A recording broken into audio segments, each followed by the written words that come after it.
नमस्कार दोस्तों, मैं हूं श्रीधर और आप देख रहे हैं नेताजी डॉट लाइव। जैसे कि आप जानते हैं कि नेताजी डॉट लाइव के माध्यम से हमारी कोशिश होती है कि हम आपके पसंदीदा नेताओं के दिए गए वक्तव्य भाषण आप तक पहुंचाएं, वो भी असंपादित। आइए इस कड़ी में देखते हैं भारतीय जनता पार्टी के हेडक्वार्टर से आज क्या कह रहे हैं आपके पसंदीदा नेता। जैसे कि आप जानते हैं कि समय समय पर हम आपके नेताओं को इसलिए उनके वक्तव्यों को इसलिए दिखाते हैं ताकि आप ये एनालाइज कर सके कि आप जिन नेताओं को मत दे के पार्लियामेंट विधानसभा में भेजते हैं वे क्या आपके लिए उतने अकाउंटेबल होते हैं, उनके कहे गए वक्तव्य में कितने कितने प्रतिशत वो कारगर काम करते हैं या नहीं करते हैं। नेताजी डॉट लाइव में हमारी ये कोशिश हमेशा ही जारी रहेगी। समय समय पर हमने विभिन्न विषयों पर अपनी बातों को रखा है।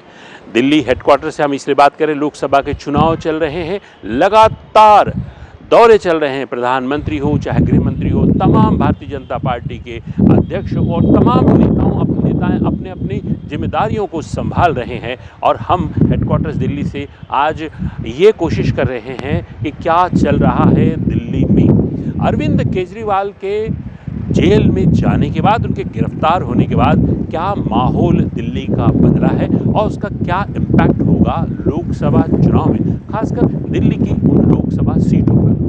नमस्कार दोस्तों, नेताजी डॉट लाइव में आपका स्वागत है। जैसे कि आप जानते हैं कि नेताजी डॉट लाइव के माध्यम से हमारी कोशिश होती है कि हम आपके पसंदीदा नेताओं के दिए गए वक्तव्य भाषण आप तक पहुंचाए, वो भी असंपादित। आइए इस कड़ी में देखते हैं भारतीय जनता पार्टी के हेडक्वार्टर से क्या कह रहे हैं भारतीय जनता पार्टी के प्रवक्ता गौरव भाटिया। सभी पत्रकार बंधुओं को हमारा नमस्कार। ये जो प्रेस वार्ता है ये बड़े अहम बिंदु पे है। एक खबर कई दिनों से चल रही है भ्रष्टाचार को लेकर, और हमने देखा है कि कैसे जुड़ गई हैं सारी कड़ियां पापी आपके नेताओं को लग गई हैं हथकड़ियां। और जिस महत्वपूर्ण सवालों को जनता उठा रही है,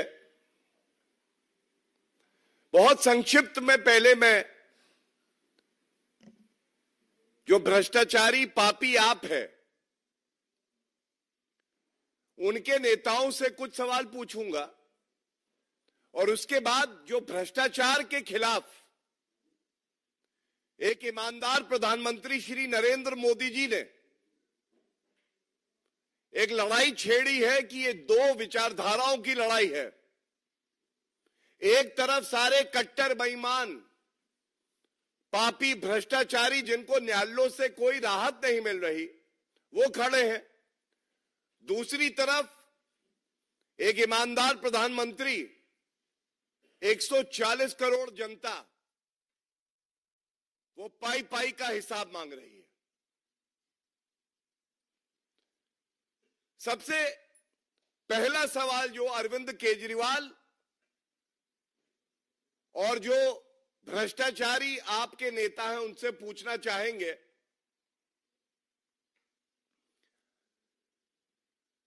ये जो न्यायालय जाते हैं अरविंद केजरीवाल, और अब आप गिनिएगा, अरविंद केजरीवाल जी सबसे पहले दिल्ली उच्च न्यायालय गए और उन्होंने कहा 9 समन्स ईडी के आए हैं, उस पर रोक लगाई जाए और मेरी गिरफ्तारी ना हो। पहली चोट दिल्ली उच्च न्यायालय ने कहा, प्रथम दृष्टया फाइलों का अवलोकन करने के बाद यह स्पष्ट है कि शराब घोटाले का अगर आरोपी कोई है तो वो आप हैं, और उनको राहत नहीं मिली। उसके बाद ईडी कोर्ट गए, उन्होंने कहा ईडी को मेरी हिरासत ना दी जाए। ईडी कोर्ट ने कहा नहीं, ईडी जांच करेगी, आपको मुश्किल सवालों का जवाब देना पड़ेगा। उसके बाद वो पुनः दिल्ली उच्च न्यायालय गए कि ये जो आदेश हुआ है इस पे रोक लगाई जाए। दिल्ली उच्च न्यायालय ने रोक नहीं लगाई। फिर वो ईडी कोर्ट गए। ईडी कोर्ट ने उनकी हिरासत को आगे बढ़ा दिया और हमने देखा कि पुनः 15 अप्रैल तक उनको जुडिशियल कस्टडी में दे दिया गया। ये हुई 5 चोटें। इसके साथ मनीष सिसोदिया 14 महीने से जेल में है। ईडी कोर्ट ने बेल नहीं दी, दिल्ली हाई कोर्ट ने बेल नहीं दी, सुप्रीम कोर्ट ने बेल नहीं दी, रिव्यू पिटीशन फाइल किया, बेल नहीं मिली। 4 और चोट लगी। 5 और 4 9 बार न्यायालय से मुंह की खानी पड़ी। संजय सिंह, ईडी कोर्ट कोई राहत नहीं, उसके बाद दिल्ली उच्च न्यायालय कोई राहत नहीं। 11। तो क्या आज ये सवाल नहीं पूछे जाएंगे? ये जो सारी बहस है ये प्रेस वार्ताओं में ही होती है, लेकिन न्यायालय के अंदर जो आपकी दलीलें हैं ये खोखली हैं। और देश संविधान से चलता है, लोकतंत्र में मर्यादा होती है। न्यायालय फैसला करता है कि किसको बेल मिलेगी, किसको नहीं। इस पे आपका कोई प्रवक्ता कोई जवाब नहीं देता है। दूसरी बड़ी बात, क्या यह सत्य नहीं है कि मनीष सिसोदिया की गिरफ्तारी हुई, आपने उनसे इस्तीफा लिया? आपने सत्येंद्र जैन से, भाजपा ने ही दबाव बनाया, जनता की आवाज बन गए, आपने इस्तीफा लिया। आज ये दोहरे मापदंड क्यों है अरविंद केजरीवाल जी? आप स्वयं आज आरोपी हैं, जेल की सलाखों के पीछे हैं, तो आप इस्तीफा नहीं देंगे। लेकिन मनीष सिसोदिया और सत्येंद्र जैन से आपने इस्तीफा ले लिया।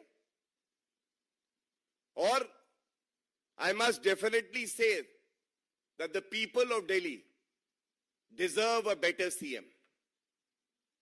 They deserve a CM who can give them an honest government, a transparent government, not an accused of a serious corruption charge who wishes to augment his own income and run a government from behind bars. Delhi की जनता कह रही है साडा हक इत्थे रख, बहुत हो गया आपका भ्रष्टाचार। तीसरी जो बड़ी बात है, जेल से सरकार चलेगी। अरविंद केजरीवाल जी, आप जब भारतीय राजनीति में पहला कदम रख रहे थे तो आपने कहा था किसी पे आरोप लगे तो उसको इस्तीफा दे देना चाहिए। जब उसका नाम पाक साफ हो, उस पे कोई आरोप ना लगा हो, उसके बाद वो पुनः राजनीति में आए और सार्वजनिक जीवन में आए। आज उस उद्देश्य का क्या हुआ? जनता थू-थू कर रही है आपकी राजनीति पर। मुझे कष्ट है ये कहते हुए। एक व्यक्ति जो कहता था कि मैं भ्रष्टाचार को खत्म कर दूंगा, आज वो भ्रष्टाचार का पर्याय बना हुआ है। क्या हुआ तेरा वादा, वो कसम, वो इरादा अरविंद केजरीवाल? बच्चों की कसम खाता हूं मैं राजनीति में नहीं आऊंगा, राजनीति में आ गए। बीवी की कसम खाता हूं कांग्रेस से समर्थन नहीं लूंगा, समर्थन ले लिया। मैं बड़ा बंगला नहीं लूंगा, भ्रष्टाचार करके शीश महल बना दिया। मैं वैगनआर में छोटी सी गाड़ी में बैठूंगा, पूरा काफिला चलने लगा। मैं सुरक्षा नहीं लूंगा, ये तो दिल्ली की जनता के लिए है। जेल में भी सुरक्षा ली हुई है। ऐसा कोई सगा नहीं जिसे अरविंद केजरीवाल ने ठगा नहीं। अन्ना हजारे जी का दुख कौन जानेगा, जिसने अपने गुरु को नहीं बख्शा, दिल्ली की जनता को नहीं बख्शा, कीर्तिमान बना दिए हैं भ्रष्टाचार में। आज उनके प्रवक्ता आके कहते हैं हमें खबर मिली है कि हमारे घर भी रेड होगी, हम भी गिरफ्तार होंगे। तो कान खोल के सुन लो, पापी आपके जो भ्रष्टाचारी नेता हैं, भ्रष्टाचार किया है तो जेल तो जाना पड़ेगा। यह प्रतिबद्धता है आदरणीय प्रधानमंत्री श्री नरेंद्र मोदी जी की। किसी भी भ्रष्टाचारी को बख्शा नहीं जाएगा। और ये सब जान गए हैं कि ये जितनी बार आके प्रेस वार्ता करके कहते हैं, हमें डर नहीं लगता है। जब अरविंद केजरीवाल थर-थर कांप गए, जाड़े में पसीना आने लगा, तो बाकियों की क्या हालत है ये जग जाहिर है। एक सवाल और ये पूछना चाहता हूं, सतेंद्र जैन मंत्री थे आम आदमी पार्टी की सरकार में, और उस वक्त अरविंद केजरीवाल कह रहे थे कट्टर ईमानदार हैं। वो स्वास्थ्य मंत्री बने रहे और जेल से ही कार्य कर रहे थे। क्या कर रहे थे? मालिश करवाते थे पॉक्सो एक्यूज्ड से, मतलब थेरेपिस्ट और द रेपिस्ट। अरविंद केजरीवाल और सतेंद्र जैन की नजरों में एक ही थे। आज the question that we wish to ask from this platform is of constitutional morality. नैतिकता, संवैधानिक नैतिकता की बात करने जा रहे हैं। सबसे पहली जिम्मेदारी मुख्यमंत्री की, जो 1.5 करोड़ दिल्ली वासी हैं, उनके प्रति आपकी जिम्मेदारी है। अब आप मुझे बताइए, कोई निर्णय लेना हो, अति आवश्यक हो, कोई संकट हो, केंद्र सरकार तो खड़ी ही रहेगी, लेकिन संविधान में आपकी जो जिम्मेदारियां हैं, आप निर्णय कैसे लेंगे? आप तो कहते थे कि अगर किसी के नाम पे दाग लगे तो वो इस्तीफा दे।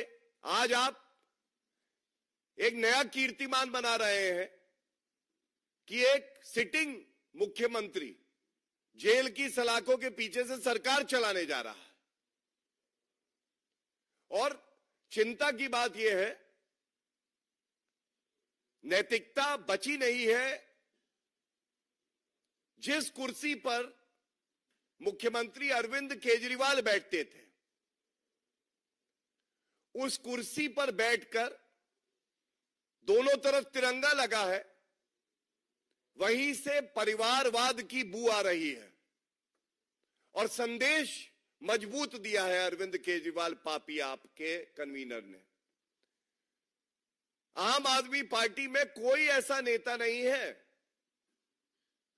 जो इस लायक हो कि दिल्ली वासियों की सेवा कर सकेगा।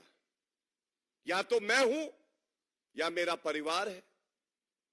तो अरविंद केजरीवाल का दोगलापन इससे प्रतीत होता है। उन्होंने कहा भ्रष्टाचार खत्म कर दूंगा, खुद भ्रष्टाचारी बन गए। उन्होंने कहा परिवारवाद के खिलाफ मेरी लड़ाई है, तमाम बयान है उनके। और आज उन्हें अपनी पार्टी में कोई नहीं मिला, केवल और केवल अपनी धर्मपत्नी सुनीता केजरीवाल जी मिली। आपने देखा किस तरह से भारतीय जनता पार्टी के प्रवक्ता गौरव भाटिया ने अपनी बातों को रखा। हमारी ये कोशिश इसी तरह जारी रहेगी। हमारे इस चैनल में बने रहने के लिए हमारे इस चैनल को लाइक करें, शेयर करें, सब्सक्राइब करें। नमस्कार।